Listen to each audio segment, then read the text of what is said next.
Hello and welcome back to Unbounded Operators, the video series where we extend our functional analysis knowledge to non-continuous operators. And indeed, in today's part 12, we will continue our discussion about the Hilbert space adjoint.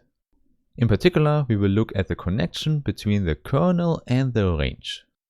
However, as always, before we go into the details, I first want to thank all the nice people who support the channel on Steady, here on YouTube or via other means.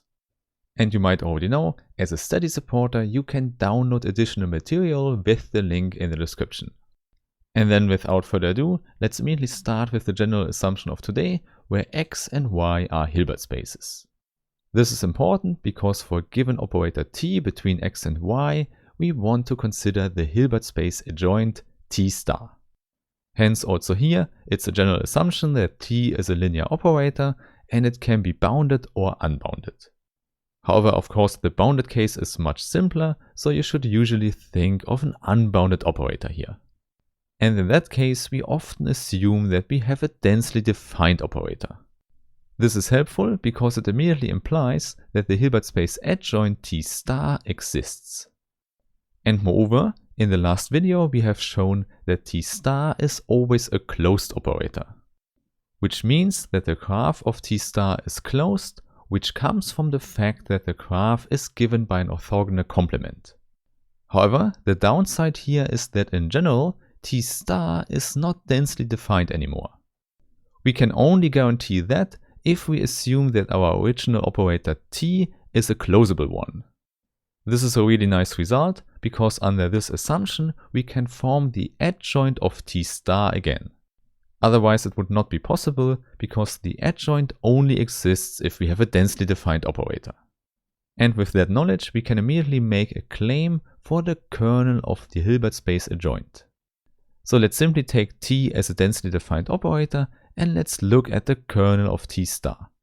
So the only thing we know is that t star is a well-defined closed operator. And the kernel of t star has to be a closed subspace in Y. And there you might already know another subspace in Y, namely the range of t. And indeed, the orthogonal complement of this range is exactly the kernel of t star. And that's already the whole relation we want to prove now. And this is not so complicated because we can just use the defining property of the adjoint, which simply tells us that we have an identity between the two inner products in Y and X. We can look at ytx as the inner product in Y, and this should be equal to an inner product in X, namely t star Y with X. So pushing t to the other side is exactly what the Hilbert space adjoint should do. And most importantly, this equality holds for any vectors in the two domains. However, now we are interested in the kernel of t star, so points in the domain that are sent to 0. So a vector y lies in the kernel of t star if and only if t star y is equal to 0. However, now if we put this 0 vector into the inner product, we still get out 0. Therefore, the right hand side from above definitely has to vanish. And of course, there it does not matter which arbitrary point x from the domain of t we choose. But there we can also use the fact that dt is a dense subspace in X, which means that the orthogonal complement of dt is just the 0 vector. This means that we also get the other implication here, because if this inner product is equal to 0 for all x in the domain of t, this vector here has to be the 0 vector. Okay, so this is very nice, and now we can use our equality from above to go to the left hand side. Hence we can just write that the inner product ytx is equal to 0 for all x in the domain of t. And exactly there you should see that tx just describes the whole range of the operator t. Hence what we have with this equation here is that y is orthogonal to the range of t. So we just get that y lies in the orthogonal complement of the range of t. And that's already the proof of the whole proposition, because we have shown that the two spaces coincide. So this is important to remember, this equation also holds for unbounded operators. Moreover, what we could also do is to use the orthogonal complement on both sides. then we are still talking about closed subspaces in the Hilbert space Y, which means we just have a double orthogonal complement in a Hilbert space. And there we already know this is the original space if we have a closed subspace. However, in contrast to kernels, a range does not have to be closed in general. Therefore, in general formulas like these, we always have to put the closure on the range of T. Moreover, these two formulas here can easily be combined, and then we see we have a nice decomposition of Y into two orthogonal parts.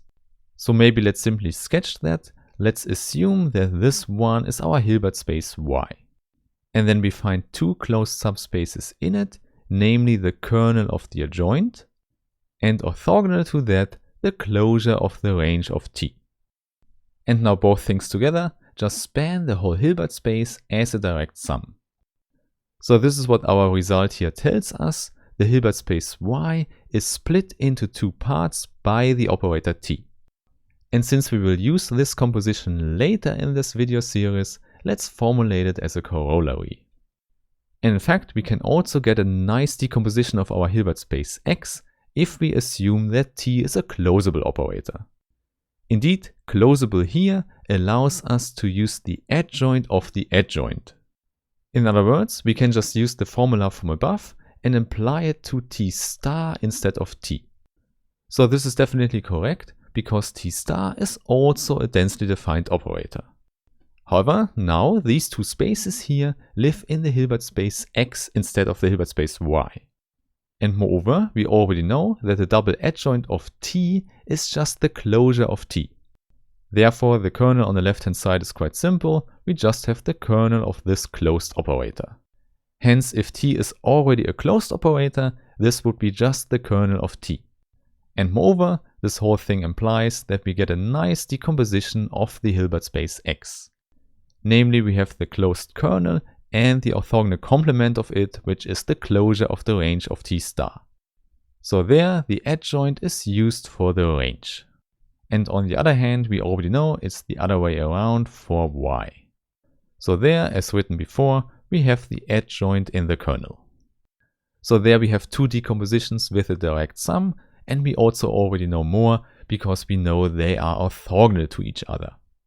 Therefore, you could also say this denotes an orthogonal sum. So in particular, this might be really helpful for self-adjoint operators, so where T star is equal to T again. And that's exactly what we will talk about in the next video. So I really hope I meet you there again, and have a nice day. Bye bye.